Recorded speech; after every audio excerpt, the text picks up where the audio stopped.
Karibu tena kwenye ukurasa wetu wa afya. Leo tutazungumzia mchanganyiko rahisi lakini wenye nguvu kubwa kiafya, asali na kitunguu saumu, na jinsi vinavyoweza kusaidia afya ya tezi dume kwa wanaume. Kama unapata changamoto kama kukojoa mara kwa mara usiku, mkojo kutoka kwa shida au maumivu ya chini ya tumbo, video hii ni muhimu sana kwako. Hivyo angalia hadi mwisho ili kuweza kupata kitu kipya kitakachoweza kukusaidia kutokana na mchanganyiko huu rahisi lakini muhimu kwa afya ya tezi dume. Kwanza kabisa, napenda sana ufahamu tezi dume ni nini.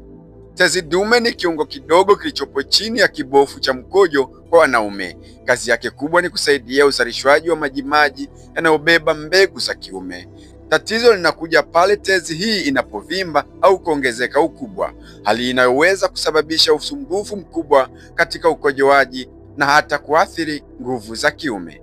Kwanza nataka tuzungumzie faida za kitunguu saumu kwa mtu mwenye tezi dume. Kitunguu saumu kina virutubisho muhimu kama alkin, ambayo ni dawa asili yenye uwezo wa kupunguza uvimbe, yani anti-inflammatory, na kupambana na bakteria na maambukizi. Kitunguu saumu pia huboresha mzunguko wa damu.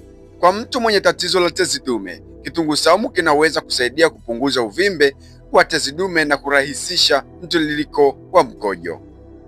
Mtu anayesumbuliwa na maumivu wakati wa kukojoa anaweza kuona nafuu taratibu baada ya kutumia kitunguu saumu mara kwa mara. Sasa tuziangalie faida za asali kwa mwanaume mwenye shida ya tezi dume. Asali ni zaidi ya utamu na ni tiba asili yenye nguvu. Ina antioxidants zinazopambana na uchochezi mwilini. Pia asali ina uwezo wa kuongeza kinga ya mwili. Pia asali ina nguvu ya kusaidia mwili kupona haraka. Kwa afya ya tezi dume, asali husaidia kupunguza madhara ya uvimbe na kuimarisha mwili kwa ujumla. Pia asali husaidia kuongeza nguvu za mwili na stamina, jambo ambalo linaweza kusaidia upande wa afya ya uzazi kwa mwanaume. Na hapa nataka ufahamu mchanganyiko wa asali na kitunguu saumu. Ukichanganya asali na kitunguu saumu unapata faida mara 2 zaidi. Jinsi ya kuandaa: saga punje 2 hadi 3 za kitunguu saumu, changanya na kijiko cha asali halisi, yani hapa naongelea asali mbichi kabisa. Tumia asubuhi kabla ya kula, na faida zake ni hizi ambazo naenda kuzielezea. Ukitumia mchanganyiko huu utapunguza uvimbe wa tezi dume, utasaidia kusafisha mfumo wa mkojo, utaimarisha kinga ya mwili, utachochea mzunguko mzuri wa damu. Kwa hiyo mchanganyiko huu ni tiba rahisi ya nyumbani lakini yenye matokeo mazuri ukitumia kwa uangalifu na kwa muda unaotakiwa.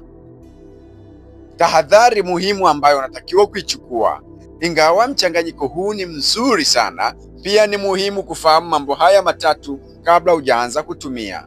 Usitumie mchanganyiko huu kwa wingi kupita kiasi. Kama una vidonda vya tumbo au una presha, wasiliana na daktari kabla ya kuanza kutumia mchanganyiko huu. Jambo lingine la kufahamu ni kwamba hii si mbadala wa matibabu ya hospitali kama hali ni kubwa au mgonjwa ana hali mbaya. Kumbuka, afya yako ni uwekezaji.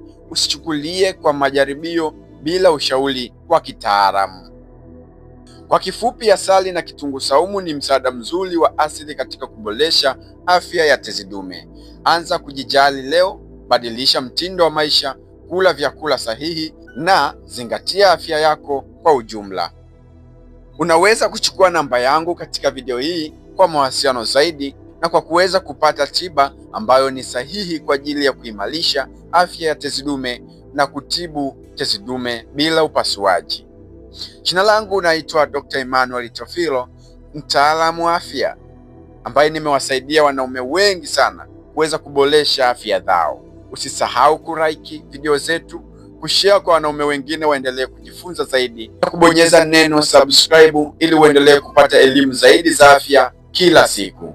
Endelea kutufuatilia. Shusha komenti yako chini kama uliwahi kutumia mchanganyiko huu na ulipata matokeo yapi. Asante na kwaheri.